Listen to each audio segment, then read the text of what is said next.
Kaya naman, dahil sa inyo, ipapakita ko to sa inyo ngayon.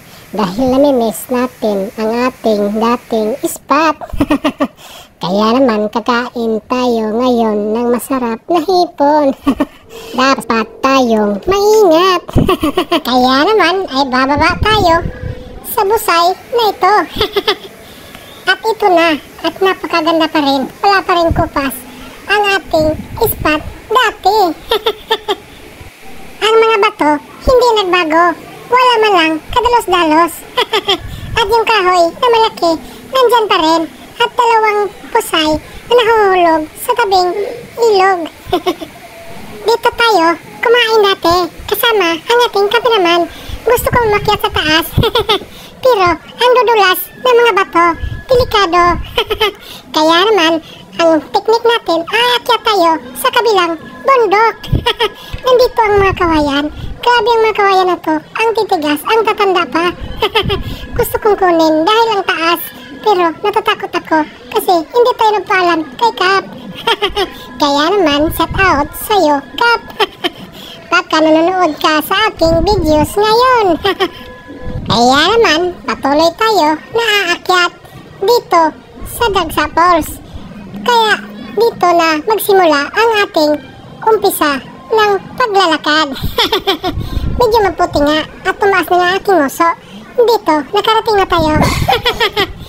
Medyo mahina na nga ang sapa nila dito. Pero kita mo naman, meron pa rin mga linaw. Sobrang saya ko dahil nakakita na naman tayo ng bagong spot. Dati dito, hindi pa talaga tayo nakapunta. Kaya naman, at tingnan nyo, at napakaganda ang ating spot ngayon. Meron pala talagang mga busay na maliliit dito. Kaya naman, magsimula na tayong bababa sa maliit na busay na ito para makita natin ang napakagandang tanawin sa baba. At first time ko nga pala itong ipakita sa inyo ang ating adventure na bababa ako at magdala ng aking kamera. At natatakot ako sa ating kamera kasi cellphone lang ang ating dala. Baka malaglag siya sa tubig at malumos.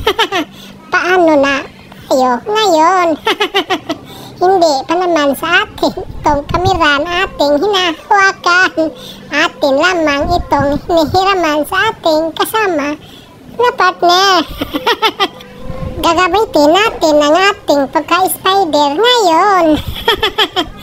Ingat lang tayo, baka kasi malaglag tayo. Goodbye Philippines talaga. Gusto ko lang naman ipakita sa inyo ang napakagandang tanawin. Hanggang video na nga lang pala tayo dito dahil hindi tayo pwedeng bababa dyan sa may busay. Baka malalalaglag tayo kasi ang dudulas ng mga bato. Kaya naman, ito na nga ang busay sa taas na ating makikita. Hindi tayo pwede talagang bababa kasi wala tayong mahahawakan.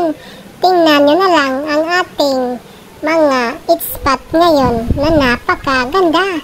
At dito pa, may mga puno ng mga kahoy. At nagagandahan pa ang mga kahoy dyan at meron pang nag-iilawan na mga kahoy.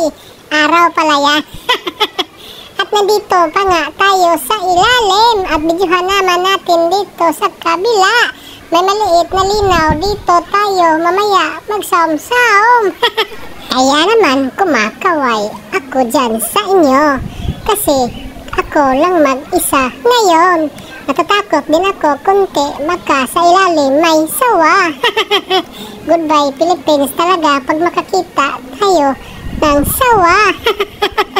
Pero hindi siya masyadong malalim, mga 1.5 dipa lamang ito. Kaya nagsimula na tayong sumisid sa ilalim.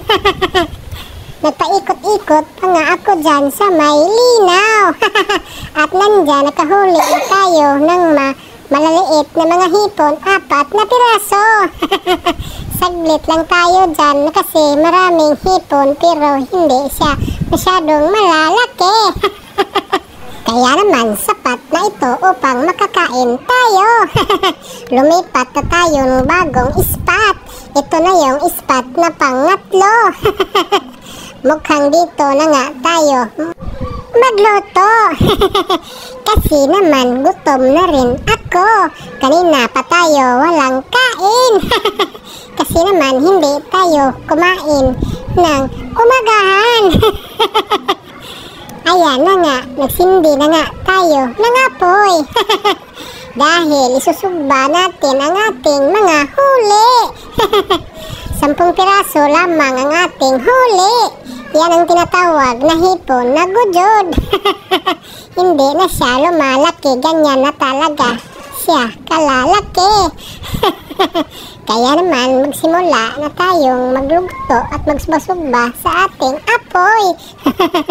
Kaya naman kakain na tayo ngayon dito sa malaking bato at napakalapad pa ito.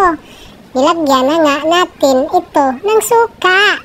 Ayan na nga, kumakain na nga tayo. Maraming salamat sa inyo. Huwag niyong kalimutang i-like ang ating channel at mag-subscribe na rin kayo. At dyan, pauwi na tayo. At sa ating pag-uwi, kumuha tayo ng ubod. Para sa ating kasama doon. Dapat alagaan natin ang ating partner. Baka kasi pupunta siya ni kumpare. Tandaan niyo ang dahon niya ng ubod kulay green. Kaya naman pagkatapos kinuha na natin ang ating mahiwagang ubod. At napukot-puti pala ito dyan sa ilalim pag inyong nalinisan. At yan na nga ang aking hitsura na tayo ay pauwi. Kung sino man yung nakapanood sa ating videos ngayon. Maraming salamat sa inyong lahat.